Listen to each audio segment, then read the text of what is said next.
Hey, it's the worst date movies ever. My name is Greg Knox, and I'm joined once again, for the first time in this second series, by the main man, Mr. Tom Dennett-Cook. Hey, thanks for having me back. Yeah. It's good to be back. It's great to be back, although you're not going to say that in a minute when I explain what film we're talking about.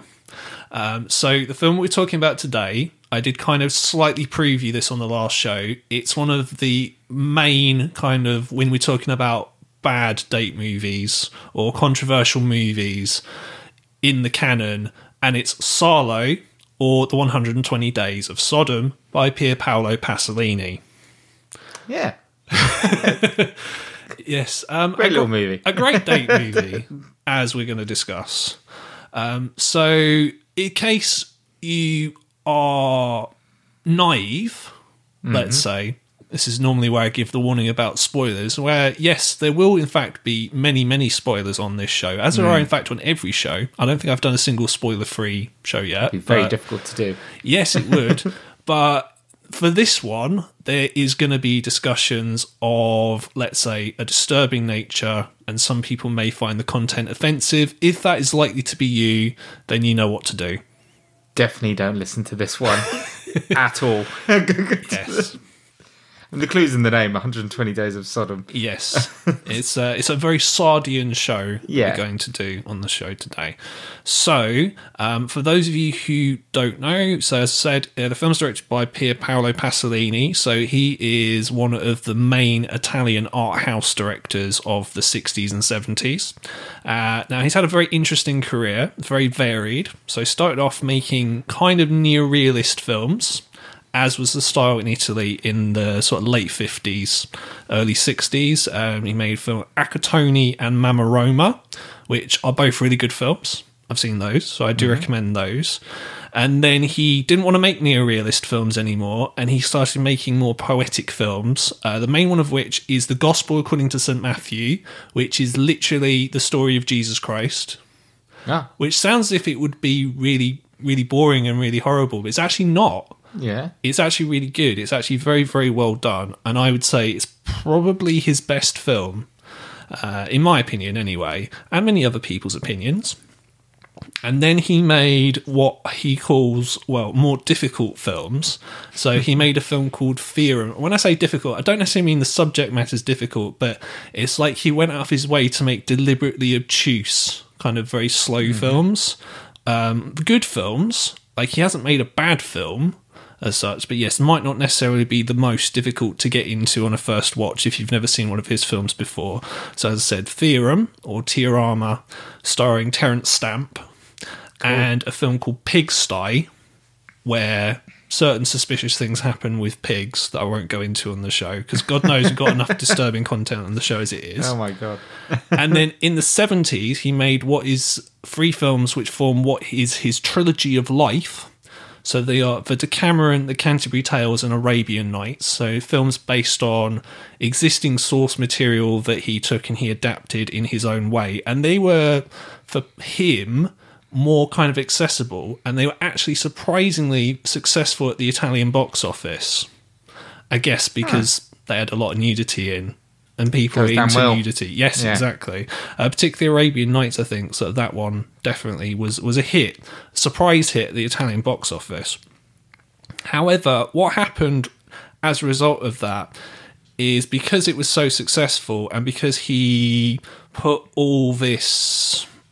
basically, the message of the films he felt weren't getting through, and he felt that his work was being commodified by the commercial film industry. So as a consequence to that, he made this film, which is Salo. So are you saying this is a reaction to his own success? In a way, yes. Okay. And I'm going to explain why that is kind of as we go along. Now, to be fair, this film has nudity in too. It so does. Something for everyone. It does, but I want to go into that in a minute, because, yeah, how nudity is used in this film is very, very different from how it's used. Very different. Yes. And believe it or not, this film, so Salo, was meant to be the start of another trilogy, which was the Trilogy of Death. And apparently, if he had not passed away, which he in fact did just before this film was released, he would have made a film about Gilles de Rais. Which, bearing in mind who Gilles de Rais is, Would have been very interesting how he would have Wow. got around that. I would have loved to have seen a trilogy of death. Yes. Unfortunately, as I said, he was murdered just before Silo came out. Now, I always heard that he got murdered because of Silo, but that's actually not true. That's just really good publicity. Yes, it would be great to kind of have a film that was so controversial the director was murdered for making it. Yeah. But however, that is not the case.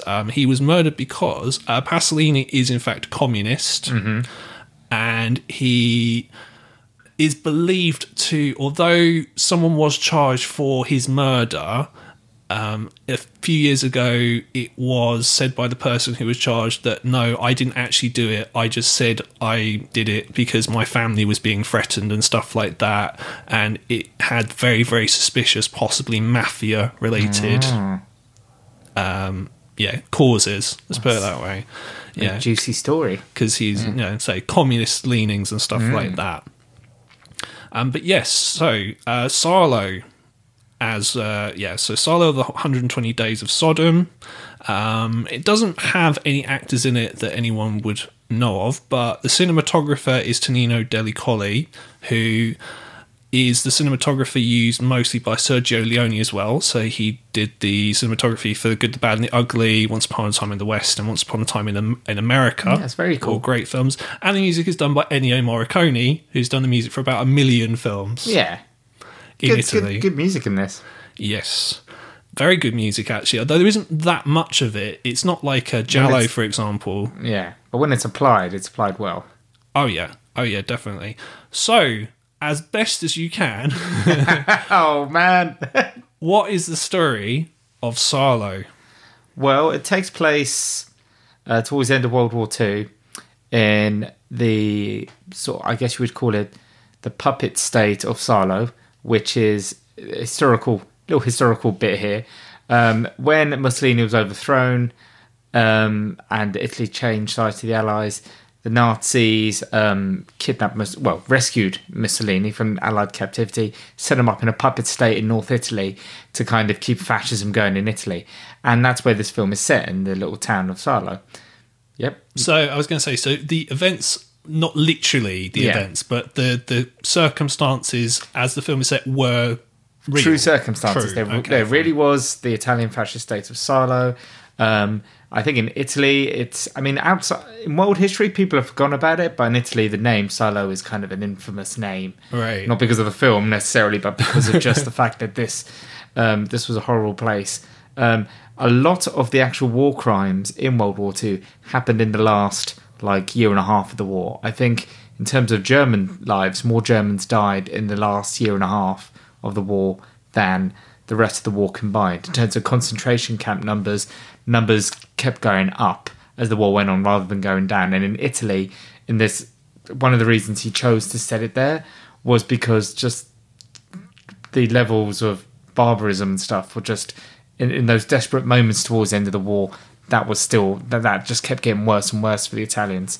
In terms of the story, it's based, as you say, on Dessau's 120 Days of Sodom, which tells the I might need your help on naming all four of them, but basically there's four members of basically the establishment who decide to rent out a villa to partake in their deepest, darkest sexual desires.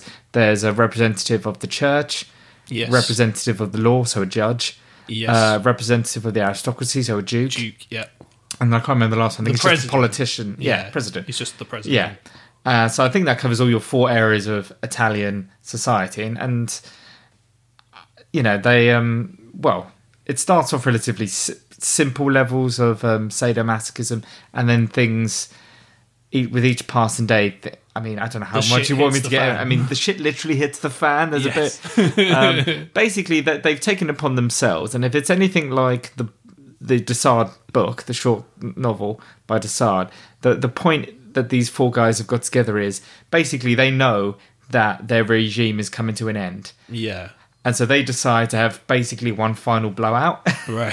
where they're going to just do whatever the hell they want because they can. And they've all done bits and pieces of sadomasochism in the past, but now they're going to rent out a place, just so that they can do anything they want. Is that because they think the war is going to end soon, not in their favour? Yeah, I basically. mean, yeah, not in their favour. He doesn't really address that in the film, but in the book, Desaad kind of, because they've changed it obviously, but in the book it's just before the French Revolution.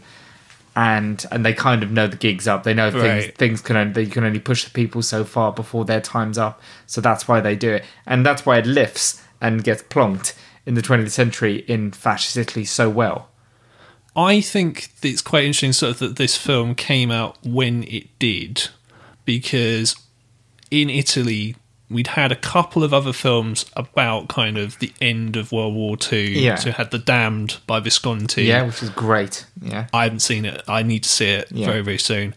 And obviously The Night Porter by Liliana Cavani. Again, not literally war movies, but they're films about the end of World War II, and it's about the role of the victims and the perpetrators of these crimes and how one might be complicit with each other, if that makes sense. So so it's quite interesting, obviously, that you had those films and then this. I think not deliberately. I think it's probably a coincidence. And then this and films like Ilsa She-Wolf of the SS and Salon Kitty then produced, Nazi exploitation, which we've talked about elsewhere. Now, looking at it purely as, a precursor to Nazi exploitation, it's interesting the lack of fascist iconography in this film. Yeah. Because how you kind of look at this film, you can either look at it in two ways. You can either look at it as an art house film, or you can look at it as, oh my God, it's one of the most disturbing films of all time, and this is what happens in it. So looking at it purely from an art house perspective, looking at the film itself and not necessarily what happens in it. But I found that, at least, I don't know about you, but it kind of did remind me of, not obviously exactly the same because these films are nowhere near the same caliber, but like Gestapo's Last Orgy, which is still pretty good, and SS Experiment Camp in a way. But as I said, I found it interesting that there was no SS swastika adorned against the walls, for example. I think it works completely in its favour, though. Yeah. Because that's what separates it from exploitation. We always joke with the exploitation film, there's always a swastika flag hanging in every room. Even though, if you watch any true historical drama, either set in fascist Italy or Nazi Germany, isn't adorned with Nazi memorabilia, because it's not about fetishizing the Nazis or fascism. So if they're set in the real world, then they don't have a lot of that kind of stuff. And the Nazis were also, just being historically boring here, more into their having swastikas everywhere than the fascists in Italy were about having. I guess they had the fascists, the sticks with the axe. The Nazis were the ones who were the kings of propaganda. Fascist Italy didn't have Mussolini's face on every lamppost in the way that the Nazis did. So it kind of makes sense. And, the only thing you really see fascist in this is perhaps the uniforms, which, even if you don't know fascist uniforms that well, they might just look like normal uniforms. But, it's not like wall-to-wall Nazi shit or wall-to-wall whatever the fascist equivalent would be. It's not Love Camp 7. No. And also, it's worth bearing in mind, like, most Nazi exploitation films are, because they're fetishized the Nazis, they're set, I guess, in concentration camps. Yeah. So everyone is a prison guard in a Nazi uniform. Whereas these are civilians. This is a judge, a duke, whoever. They are there, and they're doing it in a country villa. So fascism is in the background. And I'm sure we'll come onto it, there's sort of metaphors of fascism and exploiting people. But it's not in your face with the iconography. No, and I agree with you. It does work in the film's favour because, as fun as some of those films are, there's really nothing to them beyond surface level, really, is there? Nah. There's no deep meaning beneath the surface of Gestapo's Last Orgy. It's a well-shot film, and there are things in it that you just go, wow, I can't believe you've actually put that in your film. But it's not meant to be taken as anything other than exploitation. Whereas this, I think it gets treated as exploitation by a lot of people when it's not.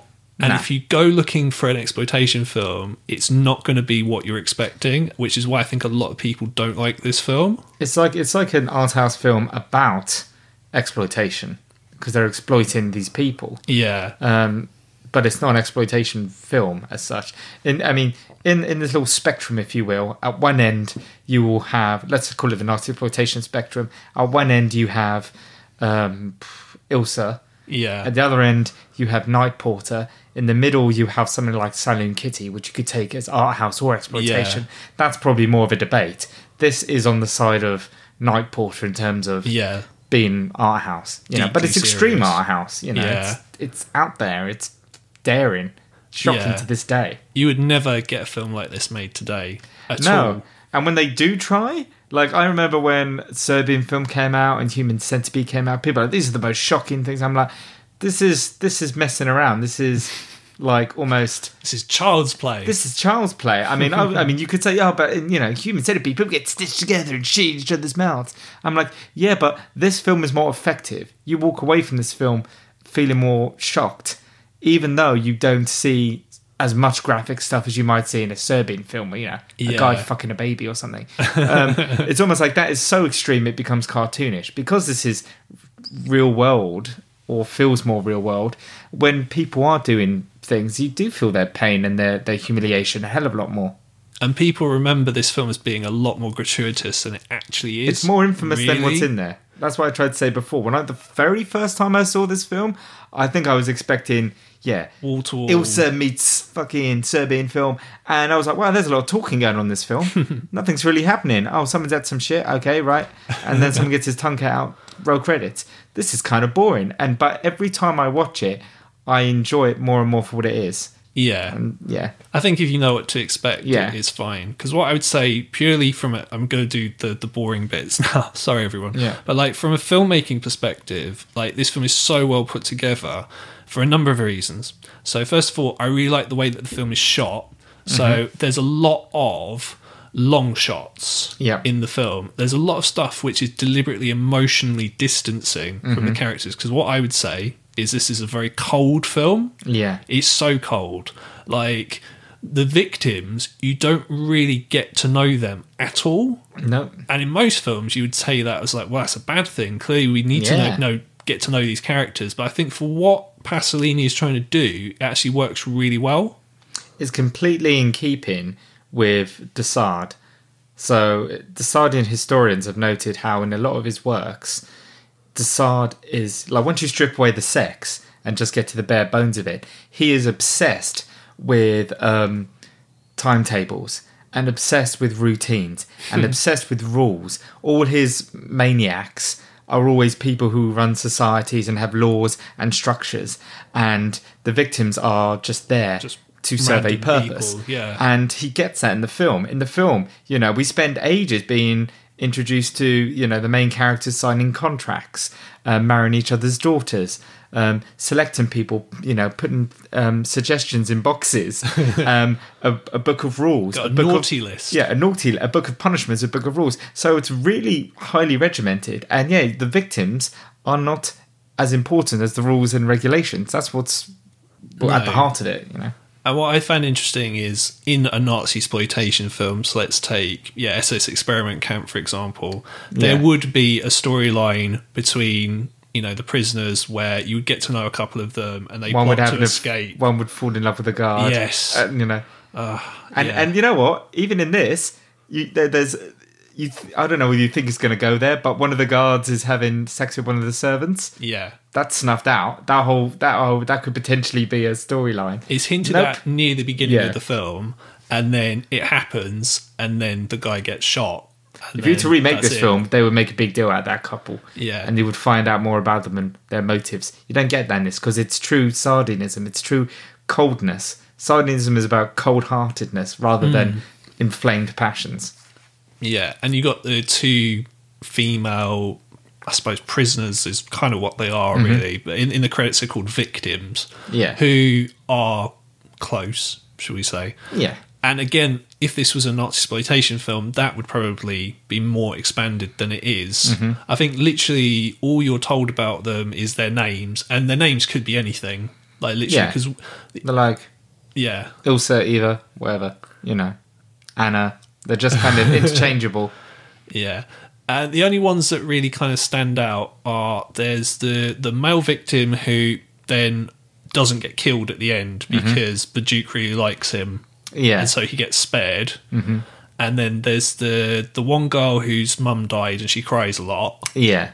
And then there's the two girls who kind of, have their tryst or whatever. Mm-hmm. And there's one of the boys who's a little bit cheeky. Yeah. But other than that, they're all kind of interchangeable. Mm-hmm. But that's not, as just to stress again, that is not a bad thing in this film. I would say that was completely intentional. Yeah. Yeah. And as I said, I really like the way the film shots. There's a lot of long shots. I really like the way that the framing's done, so it looks like a painting. Yes, because you've got the great production design of like the interiors of the rooms and the way that the characters are set up. And also what it does is, because like you said, if you go into this expecting an exploitation film, there's one scene in particular where two of the characters are, well, the victims anyway, are being molested, for lack of a better term. Yeah. And you don't see that in close-up at all. It's all filmed from a distance. Mm-hmm. So there's no gratification in there whatsoever. I think in terms of art house exploitation, where do you put this? If you go and expecting an exploitation film, you're going to be bored. Yeah. If you go and expecting an art house film, you're going to be shocked. Yes. So it kind of covers both grounds while at the same time being confusing and not covering either. Yeah. Yeah. Yeah, I totally agree with that. As I said, I think that's why the film is as polarising to a lot of people as it is. Now, this is one of those films where, yes, there is a vague story about this group of four libertines or fascists who sort of have these, young people. They kind of put them through torture and then spoil everyone. They kill most of them by the end of the film. And that is pretty much it. But because this is an art house film, there is an allegory in there, and there's a way you can interpret like you said, because it's an art house film, there's got to be an allegory. Yeah, well, exactly. And True. there should be an allegory to most films. Yeah. But I think for some films you are looking for allegories that aren't there. Yeah. But in this film, because of the type of filmmaker that Pasolini is, there's definitely an allegory in there. Now, from what I've read up, because I try and do as much research as I can. This is a very heavy film, everybody, when it comes to that kind of thing. There's two schools of thought. There's either this is an allegory about fascism itself, or it's an allegory about capitalism. So which school of thought do you belong to, or do you have a completely different interpretation? Because you've watched this film quite a few times, haven't you? I think it's pretty... in one sense, it's pretty straightforwardly about fascism because it's set in fascist Italy. But I think for the director, from my understanding, is he didn't like the way Italy was going in the 60s and stuff, and the influence, the outside influence of the capitalist West imposing itself on Italy. He was, as you said, he was a Marxist, and in his opinion, the left was being sort of very much crushed by this outside capitalist superpower that was forcing Italy to do stuff it didn't want to do, which probably, for him, harks back to fascist Italy. So I seem to recall when I was sort of very much into looking into Italian cinema, why so much Italian cinema is fucked up in the 50s, 60s and 70s, is because a lot of Italians post-World War II, they kind of have an identity crisis because Italian patriotism and masculinity was so interlocked with fascism that that they kind of lose this and start to have a bit of a meltdown, and that's why all their films are kind of fucked up. In terms of whether the film's about capitalism or fascism, once Italy had joined the war, they were kind of Germany's bitch. They were doing what they were told by Germany. Yes. Then when they swapped sides, they were the Americans' bitch, and then the Germans took ruthless revenge on any Italians that they came across that had been working with the Allies. So I think in terms of the director's approach, he probably sees, like I said, the way Italy was in his lifetime in the 60s and 70s as being in a similar position as it had been before. And is it an allegory for fascism? And the short answer is yes, but the longer answer is he doesn't want to see that happen again in Italy. Yeah. Also, I mean, apparently Pasolini's message for the film was, it's about the body becomes merchandise. My film is planned as a sexual metaphor which symbolises the relationship between exploiter and exploited. In sadism and in power politics, human beings become objects. So how we talked about, you know, the victims, we don't know anything about them, and they are basically used. They're used for their bodies. Yeah, their livestock and furniture. You know. Basically. So in that regard, and also because, you know, the four libertines, they are sort of the highest rankings of Italian society at the time, you could see it as, like capitalism, how money, power corrupts. And we're going to talk about this more in a minute, but the many stories that seem to happen in the film, they're all about kind of people of power, so like a general, or like a teacher, or someone like that. General rule of the all these people just seem to be fucked up. The general rule of de Sade, or one of the general rules of de Sade books, from what I've read, is they're always. It's almost like he in de Sade's world, the only people who are perverts are the people in power, the bishops, the politicians. If you read anything by de Sade, it's always that.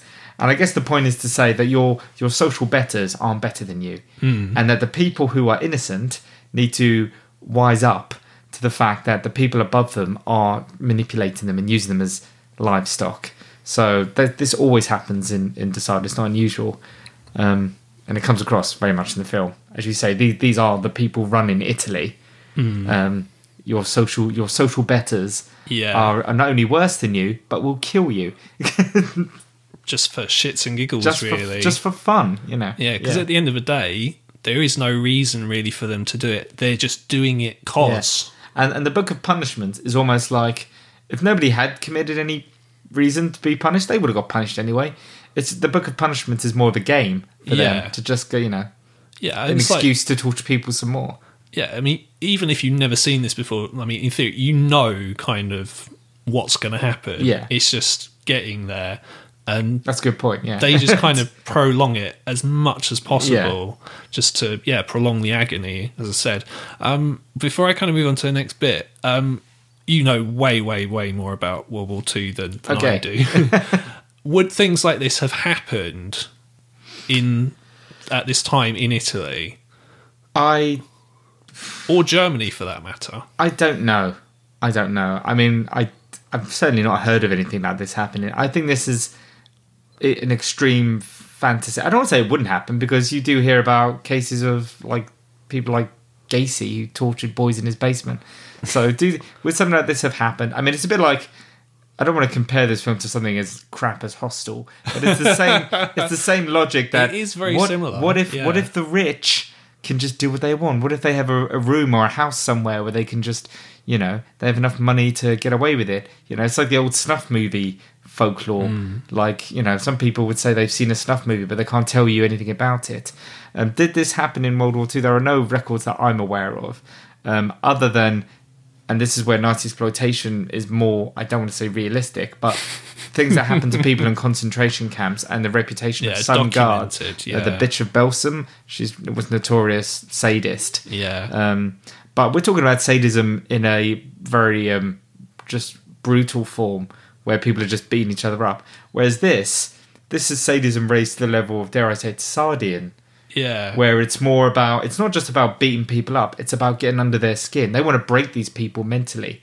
You know, if they just turned up and started just beating them with whips, it wouldn't have the same impact as the long, drawn out, like making her cry over her dead mother is worse than hitting her with a cane. Yeah, it's a lot more psychological. Yeah. Which is quite interesting that you brought up Hostel, which actually kind of reminded me. So torture porn, in a way, you can kind of trace it back to films like this. Yeah. But just massively dumbed down. Massively dumbed down, yeah.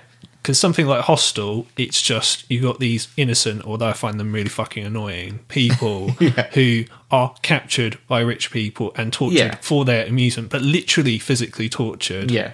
Which, thinking about it, if you're psychologically torturing people, if this film had literally been like, okay, we'll capture them and then we'll rape them and then, do some of the other stuff that we're going to talk about in a minute and then kill them, it would just be very boring. It'd be about 30 minutes long. Yeah. Because where can you go from that point?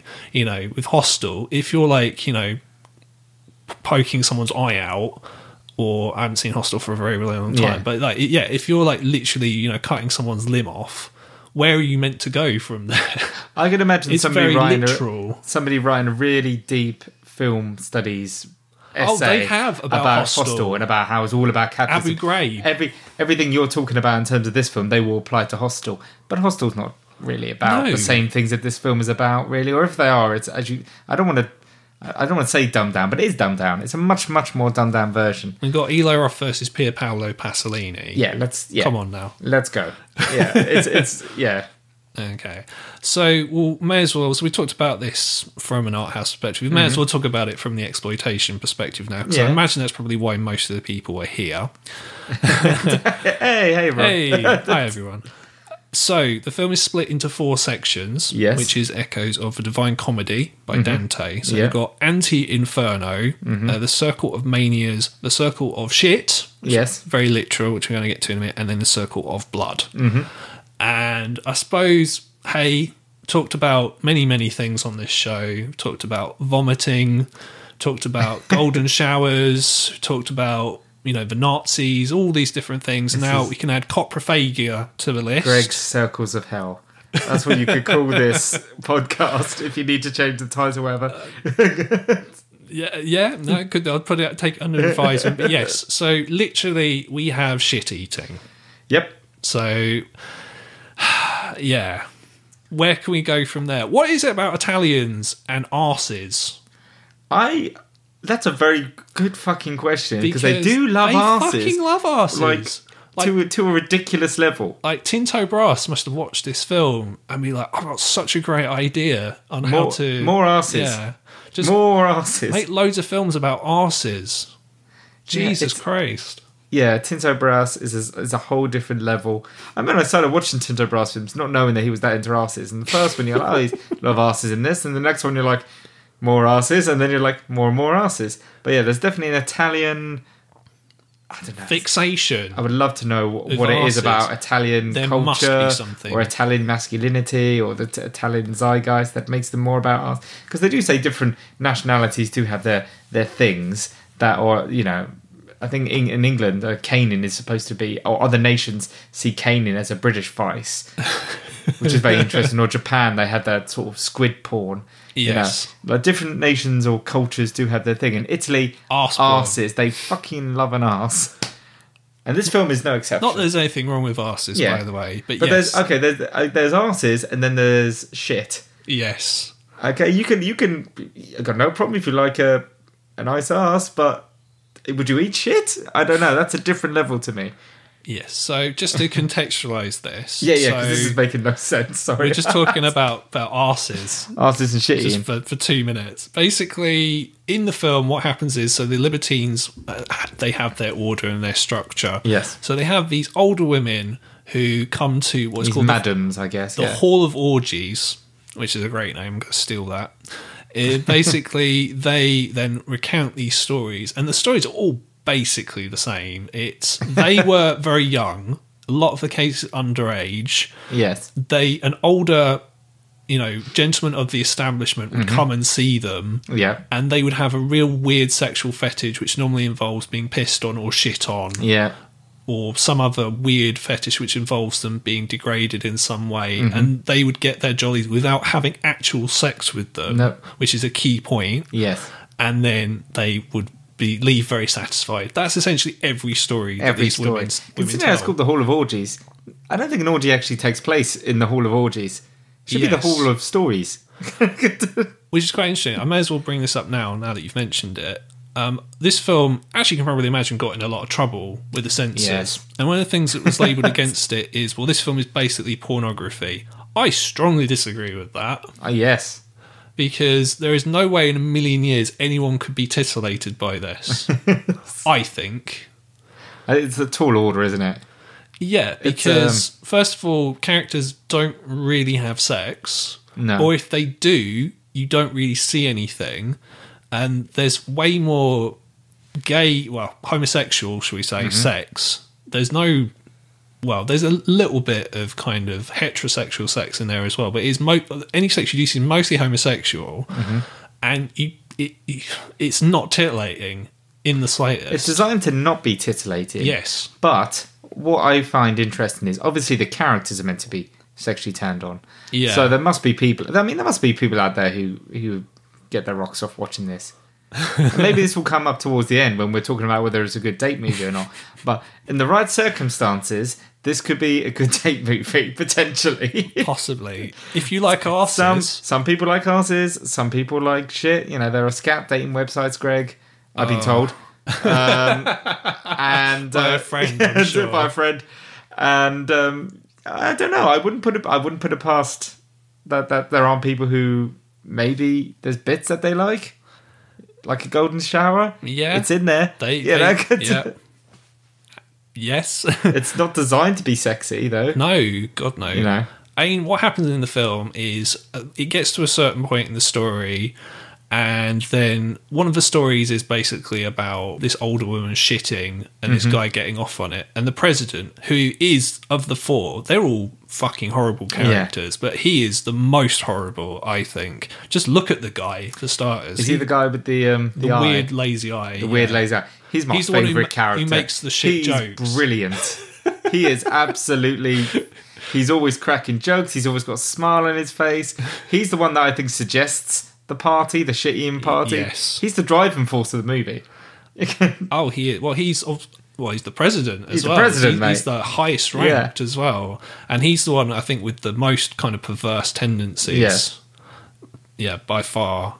Yeah. So that comes up in conversation. And yes, the president has a great idea. Well, let's have a banquet of shit.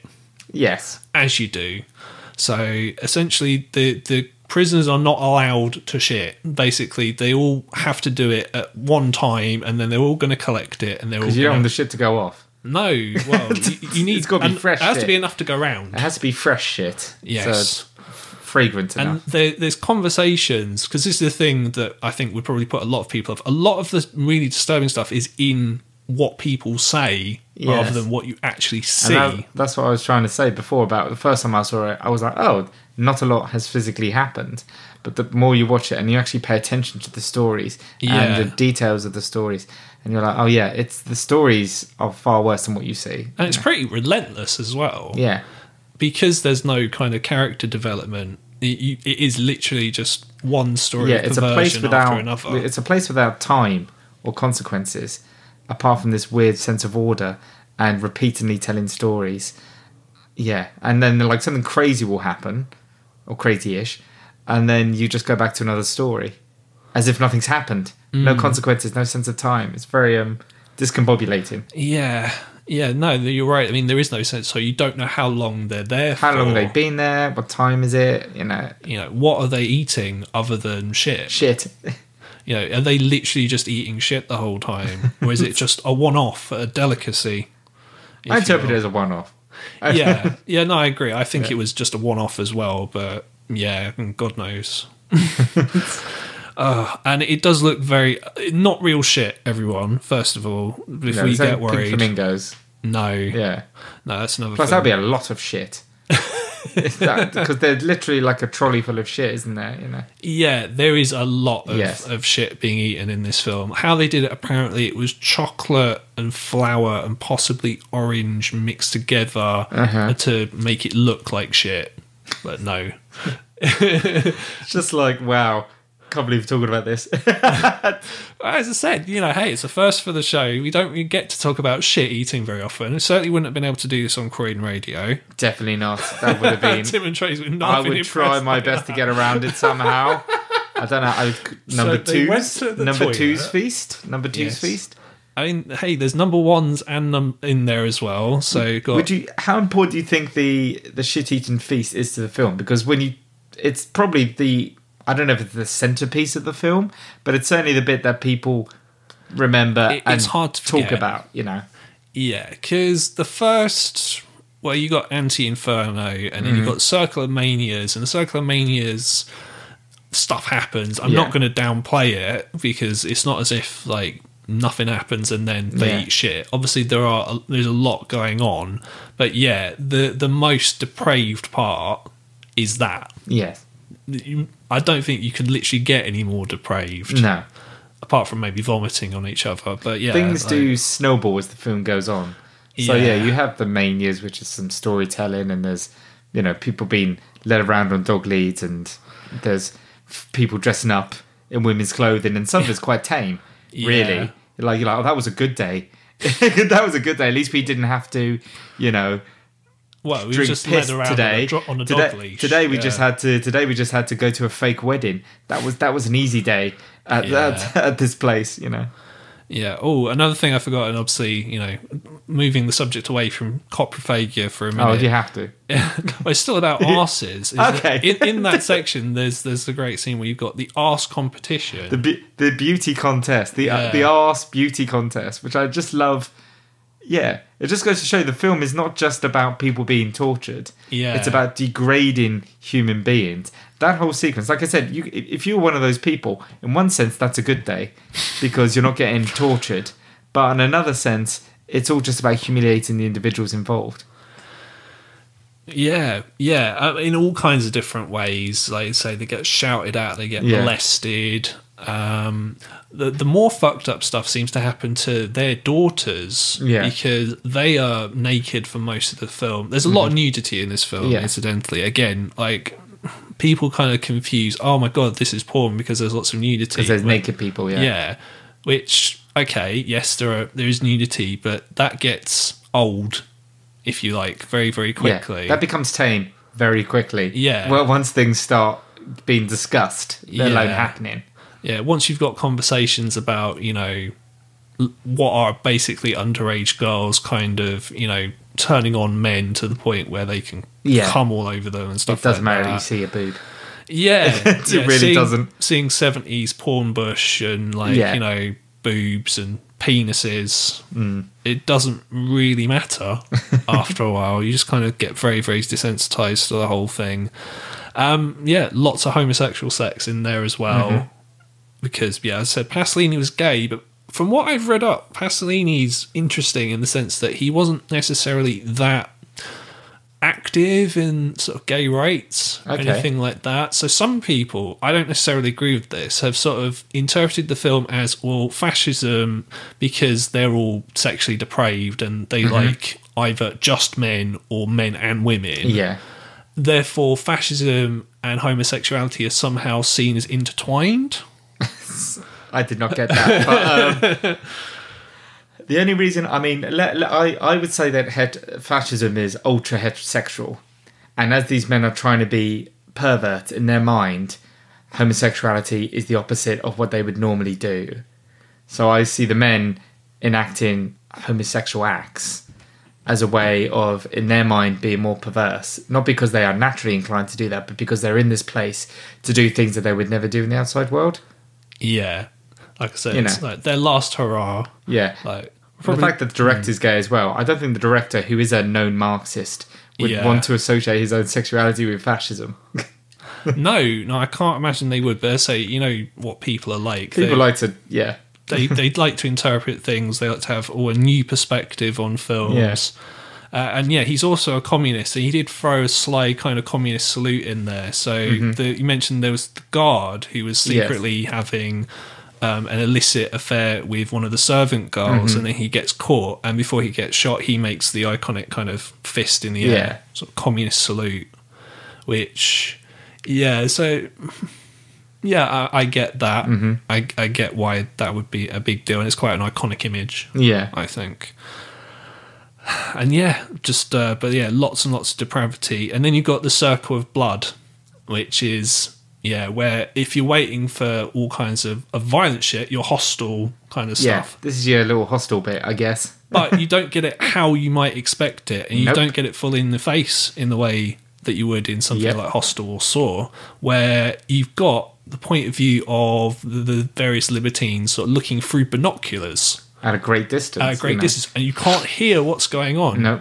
all you hear is the music playing on the radio, and all you can do is watch the different sort of tortures going on. So people getting their penis burnt with a candle, or their breasts burnt with a candle, or their tongues cut out, or their eyes gouged scalped, all the gruesome stuff. Yeah. And I love that bit because in something like Hostel, the actual torture and the screaming and stuff is the release. I don't want to say satisfying, but it's the release. And in this, you don't get the release. No. Because you don't, as you say, you don't hear it, you're at a distance. You're not part of the scene.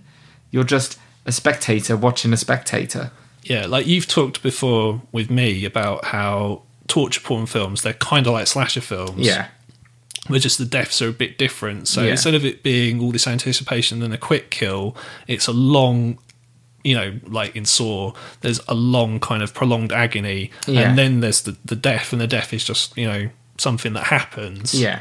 Whereas, in this, it's just something you kind of see, and you don't even see it in full, and you can't hear what's going on. Yeah. Even, it's all grim and everything, don't get me wrong. The scenes of people being hanged and stuff. But even then, there's the scene that everyone always points out where the guy flips his binoculars the other way around. So you're not even seeing stuff in close. It's actually further away. Yeah. Which is, again, very, very clever. I do love the fact that, why do you think they take it in turns to watch it from a great distance? Because I imagine it's because they just want, it's out of politeness, I guess. Just fairness, I think. Because they could all just be taking part in it. Nobody has to be watching it. I just think it's another perversion. It's a sort of voyeurism. It's an extension of voyeurism. Yeah, and they like just to watch. Again, the film is not about people being tortured. It's about people being humiliated and things like that. So the fact that then they take it in turns not to torture people and just to sit back and relax and watch everyone else at work, I think just goes to show it, in a way, it's not just torture porn, if you want to put it that way. It's not just Hostel. It's they're enjoying the torture on an intellectual level. They're enjoying just the aesthetics of watching it.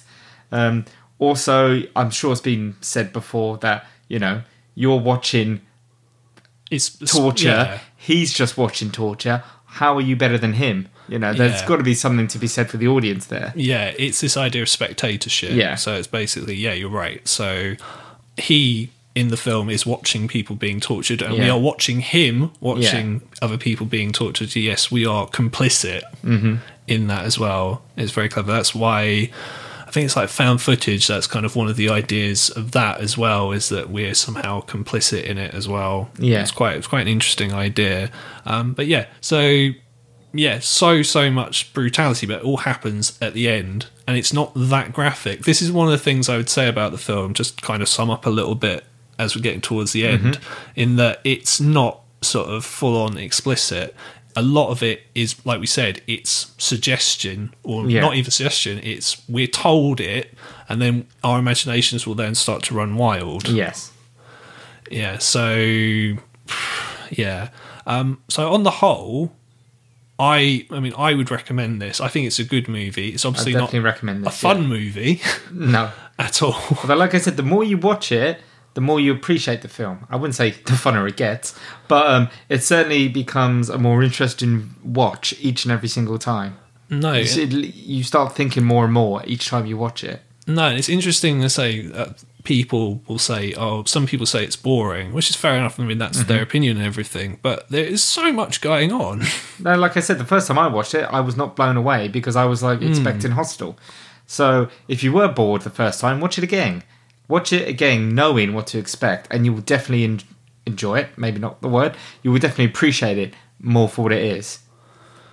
Exactly. So it's not a fun watch. In terms of Pasolini's other films, I don't think it's his best film, but it's up there. I'd say his earlier stuff is probably his best work in terms of his neorealist stuff, or The Gospel According to St. Matthew. But then you've got, after that, a lot of his films, he tried to make them as almost uncommercial as possible. I need to watch a Trilogy of Life because again, this kind of came straight afterwards and was a reaction to that because of how it was perceived. So I need to watch it and see kind of for myself. It's such a shame we didn't get the Trilogy of Death, because that would have been, and I mean that seriously, I don't mean that as a joke, I would have been very intrigued to see where this would have, because I guess this is a freak film in a way. It's not part of anything. As you say, he died. So if we had seen the other two films, maybe we would understand this film a bit better. Yeah. Because it would play a part in something larger. Yeah, because I think what happened, and from the documentaries I've watched about this, I think people, when it first came out, they couldn't separate his actual death from the film. So people have somehow seen this as like, you know, he made these three kind of relatively happy films, and he made this, which is like almost complete opposite, and then he was murdered, which is, as we said, it's almost completely coincidental. Yeah. So he didn't mean it as like a finality. He very much not as said he was going to do something else afterwards, and he just never did. And we might be talking about the film in a totally different way if there had been two other films to add to his trilogy. Yeah. So, in terms of this being a bad date movie, we have the following. So we have many, many stories about underage, possibly paedophilic kind of sex acts involving masturbation, golden showers, shitting, and arses, and different kind of forms of shitting. So if you're going on a date with Jimmy Savile, this is top marks. You know, you will have a great time. Hey, if you can go on a date with Jimmy Savile nowadays, particularly now. I mean, now would be a challenge. Yeah, absolutely. Sort of rape of both sexes, lots of arses, lots of nudity. It's grim as fuck in terms of there is no happiness in the film whatsoever. Literally, I would say none. there's a weird type of happiness because the music's so jolly and everyone's clothes are so. But you know what I mean? That juxtaposition, is that the word I'm looking for? Yes, where everything's very pretty and nice and Italian, but there's this underlying horror, I guess. So there is happiness, but it's the most creepy form of happiness. Yeah, because and one of the main madams always has this smile plastered on her face, and it's terrifying. It's like the Joker. yeah. So yeah. It's interesting you said that because, I mean, this is a horror film. Yeah. By far. But it's not a horror film like you've not got a man in a hockey mask chasing teenagers around. You haven't got ghosts go boo every 10 minutes. No, this is like real life horror. This is, very, very scary because, like I said, this may have happened. We don't know that it did, but it may have done. Oh, wow. So we got golden showers. We have shit eating. We have people shitting on the floor and trying to make people eat it off the floor. We have people being treated like dogs and forced to eat, from bowls. We have be tricked into eating nails. That scene. Yes. One of the girls forced to eat cake with nails in it.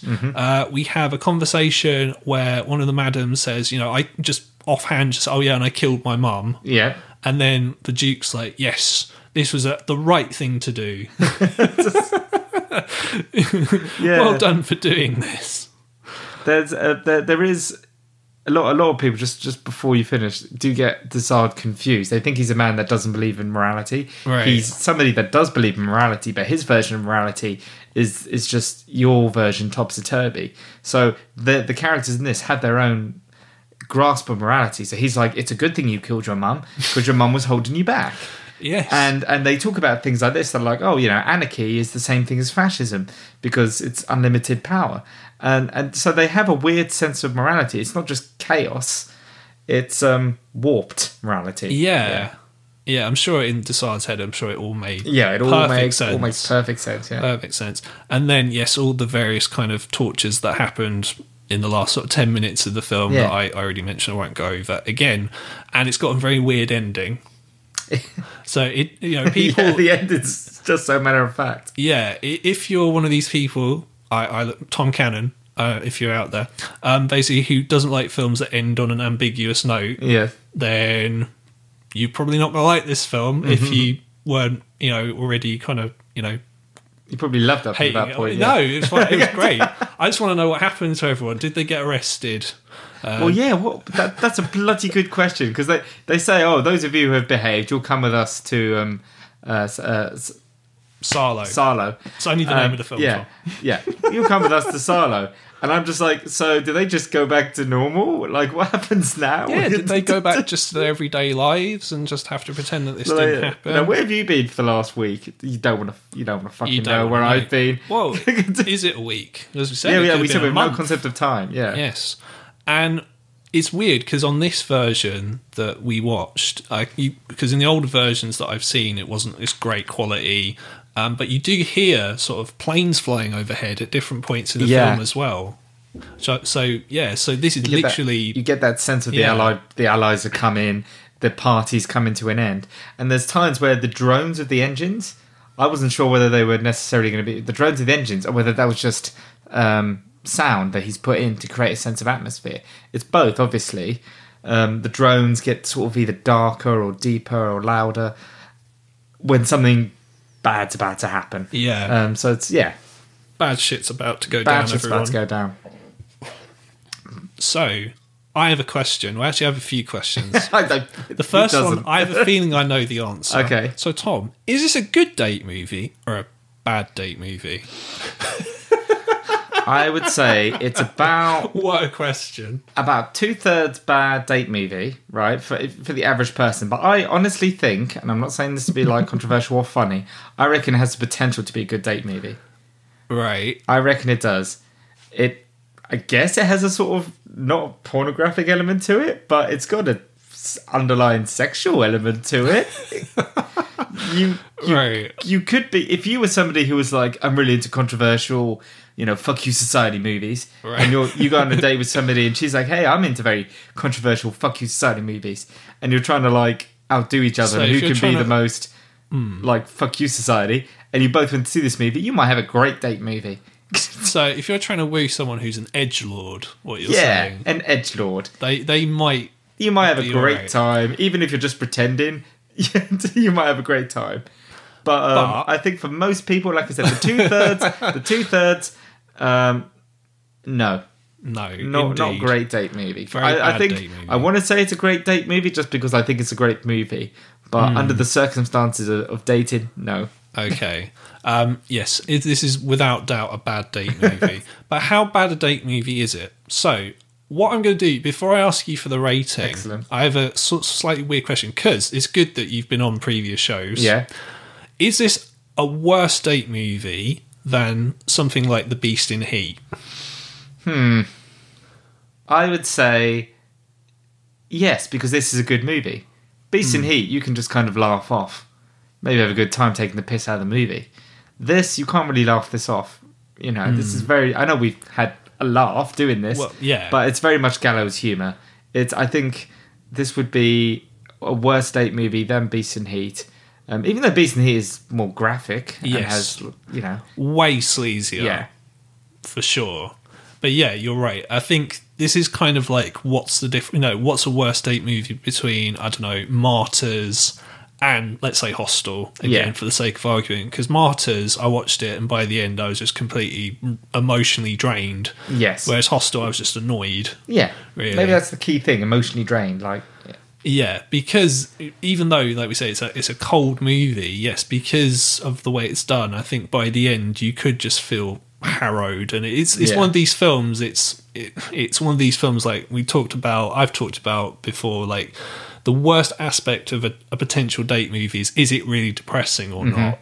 And not only is this, disgusting, it's also fucking depressing. Depressing as hell, yeah. And it has very, very few elements of, just light in there whatsoever. I mean, there's even a character, I haven't even mentioned this, there's the pianist character who's in there, isn't even really part of the proceedings. She's just there playing a piano, and she's that distraught by what's going on. She just fucking commits suicide. Yeah, just jumps out the fucking window, yeah. So mid-song. Yes. You just can't do it anymore, yeah. Okay, is this a worse date movie than, say, Cannibal Holocaust? Weirdly, I would probably... For me, Cannibal Holocaust would be a worse date movie.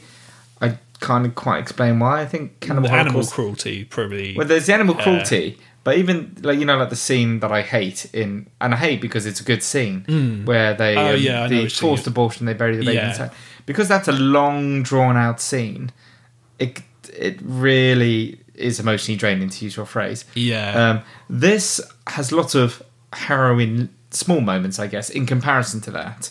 So I would probably, not that I would put this on. Yeah. Like, I like to think I have more films than just either this or Cannibal Holocaust. This is kind of like, if you had the choice, would you cut off your foot or would you, I don't know, cut off one of your hands? Yeah. So it's like they're both kind of at one end of the scale, but it's just how, it's like finite, tiny amounts, shall we say. Perhaps this would be a better date movie than Cannibal Holocaust because it has artistic merit and political allegories, and not that Cannibal Holocaust doesn't have those both things. Of those as well. Yeah, well, okay, it has a bit more, I guess. I mean, it's less art house. Let's put it that way. It's a very trick. It's so close to the mark, those two. But my money's on this being a better date movie. Yeah, I would say of all the Nazi exploitation movies, with the exception of Gestapo's Last Orgy, this is probably a worse date movie because of the underlying message and what the director is trying to achieve. The others are just sleaze. Yeah. Now, some of them are kind of fun to watch in an ironic kind of way. Yeah. But yeah, a lot of them are just kind of boring, and they're basically just sex films. Yeah. With like a very thin story and very thin characters. There's nothing under the surface. Gestapo's Last Orgy is actually shocking. Yes. So, yeah, it's something I think we'll need to do. I know we've already reviewed it elsewhere, but yeah, it's something we'll need to return to at some point when enough time's passed, just to kind of maybe watch it just by itself. We can talk about it in more detail than we did before. But you have a lot of Nazi exploitation films on your podcast. Hey, I know what my audience wants, so there you go. I'm a man who delivers. Don't know, I said I'm not. So yeah, I would say again, this is probably a slightly better date movie than Cannibal Holocaust as well, and it's a much better date movie than the Vomit Gore trilogy. So, as notorious as this is, and it's a fucking terrible date movie for the majority of people, I can only realistically give it a 4 out of 5, only because, like I said, there's just. There is further that you can go. Let's put it that way. There's like stuff that's like actual, snuff films out there, pretty much. So, but without comparing it to actual videos of people being murdered. Well, I don't just mean within the realms of Yeah. reality. What are you going to put on? Yeah, it's like, am I going to put on, Snuff 102?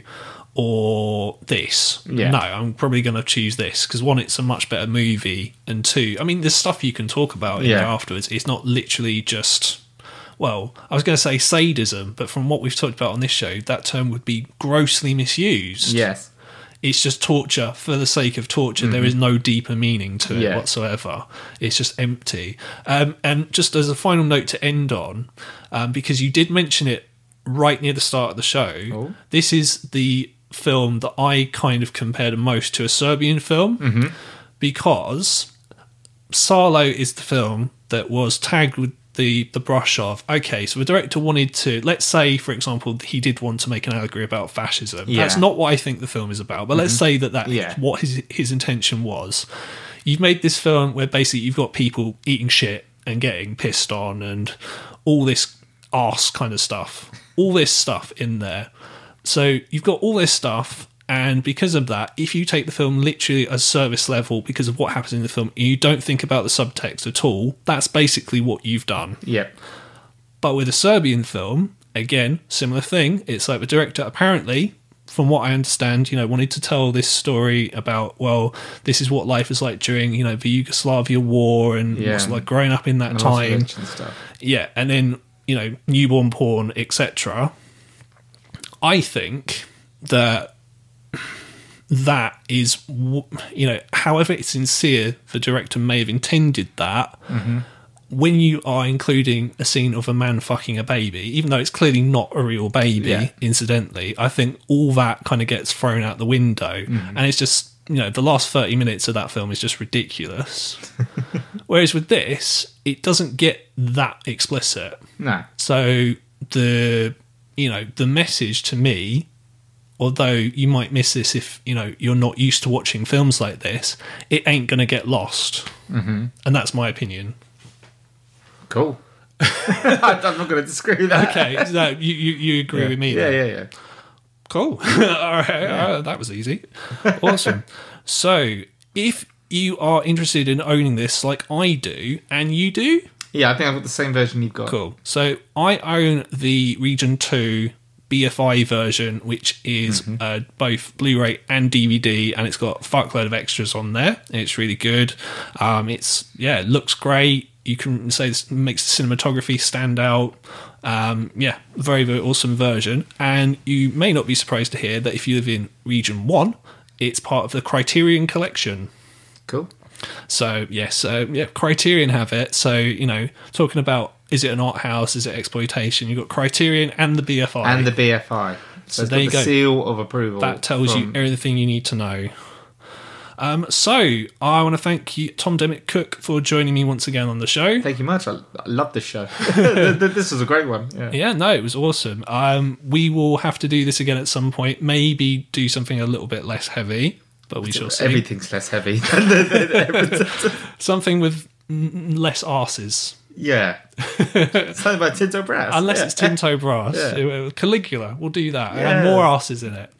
I thank you very, very much for listening to the show. I'll see you next time.